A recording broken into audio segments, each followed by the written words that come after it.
Thank you. Sit down.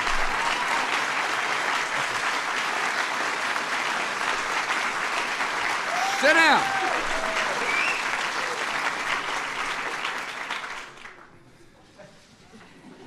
Behave yourselves.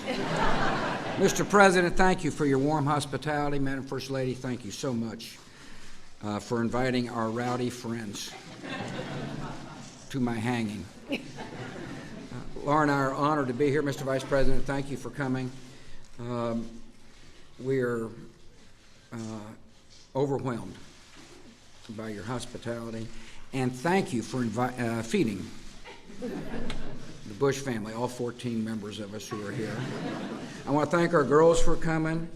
I thank Mom and Dad, brother, sister, in-laws, aunts and uncles. I appreciate you taking your time. I know you were as excited as Laura and me to be able to come back here, and particularly thank the people who helped make this house a home for us for 8 years, the White House staff. I want to thank Fred Ryan and the White House Historical Association and Bill Allman, the White House curator. I am pleased that my portrait brings an interesting symmetry to the White House collection. It now starts and ends with a George W.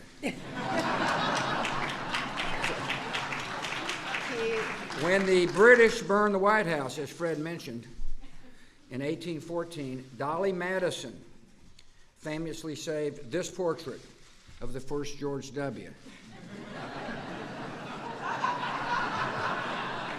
Now, Michelle, if anything happens, there's your man. Yeah.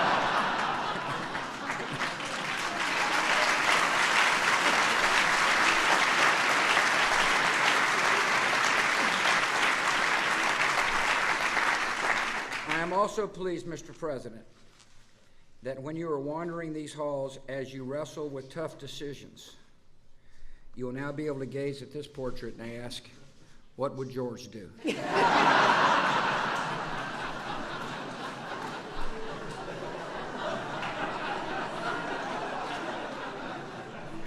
I am honored to be hanging near a man who gave me the greatest gift possible, unconditional love, and that would be number 41.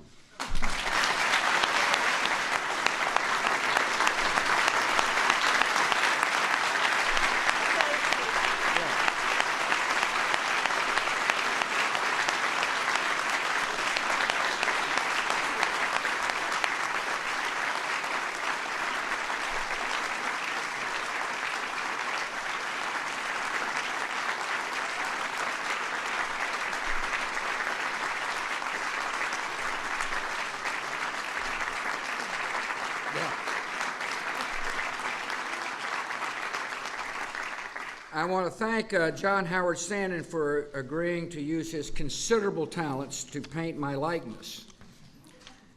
You've done a fine job with a challenging subject. In the portrait, there's a painting by W.H.D. Kerner called A Charge to Keep. It hung in the Oval Office for 8 years of my presidency. I asked John to include it because it reminds me of the wonderful people with whom I was privileged to serve. Whether they served in the cabinet or on the presidential staff, these men and women, many of whom are here, worked hard and served with honor. We had a charge to keep, and we kept the charge. It is my privilege to introduce the greatest First Lady ever. Sorry, Mom.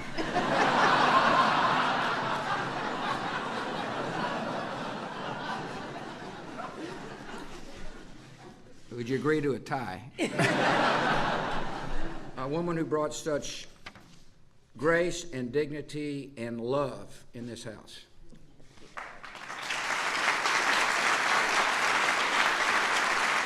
Thank you all.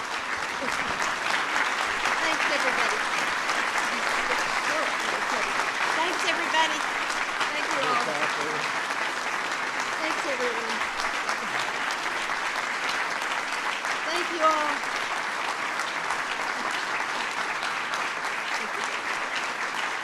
Okay, that's enough. Thank you very much. Thank you, darling. Yeah. Thank you, President and Mrs. Obama. Thank you for your kindness and your consideration today. And it was really gracious of you to invite us back to the White House to hang a few family pictures. And I'm sure you know nothing makes a house a home like having portraits of its former occupants staring down at you from the walls.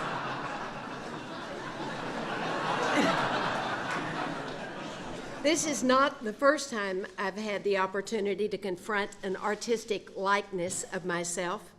A few years ago, just after the 2008 election, a friend sent me something he'd found in the gift shop of the National Constitutional Center in Philadelphia. It was a Laura Bush bobblehead doll. He said he found it on the clearance shelf. But I'm flattered and grateful to know that this particular work has a permanent home, and thanks to the masterful talent of John Howard Sandin, I like it a whole lot better than I do that bobblehead doll. Thank you very much, John Howard Sandin. You're terrific to work with, and thanks to Elizabeth and your family who've joined you today. Thank you very, very much, John.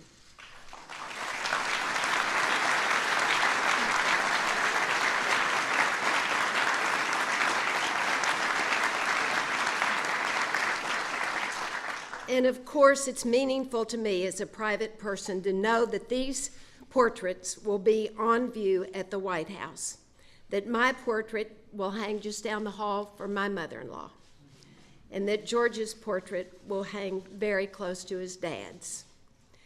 But what's more meaningful is it's meaningful to me as a citizen. This was our family's home for 8 years. It was our home, but it wasn't our house. This house belongs to the people whose portraits will never hang here, the ordinary and not so ordinary people whose lives inspired us and whose expectations guided us during the years that we lived here.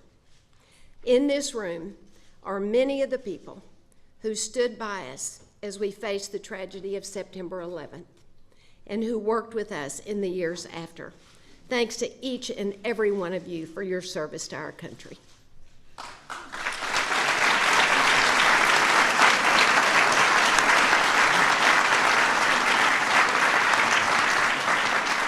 I hope others will see in this portrait what I see, a woman who was honored and humbled to live in the White House during a period of great challenge, and who'll never forget the countless American faces who make up the true portrait of that time. Thank you all very much. Thanks so much. And thank you, Michelle, if you want to come up.